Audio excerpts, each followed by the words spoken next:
Inani leemoto ebezilayishwa kule ndawo bezi-4,500 ngo-2019. Ngokule ndawo inakho ukulayisha iimoto eziyi-200 ngeyure. What we have seen is that the auto industry is growing and we need to be able to accommodate and assist our customers in the auto sector. What that does then is that we open the space for them to grow so that when they grow, we also grow with them. Ukuphuculwa kwale ndawo nokunyuka komthamo wayo kuzokuthetha ukuba iinqanawa zizobetha zibuyelela kweli nqweme. In terms of employment, from a Transnet point of view, we have increased by 25 since we started this project.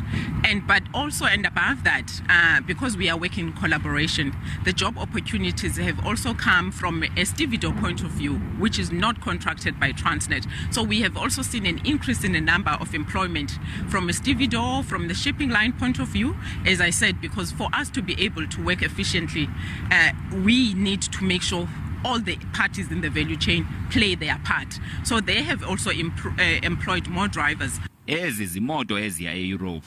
Umthamo wale ndawo uzokuqhuma uyotsho ku-280,000 yeemoto ezifakwa apha ngonyaka.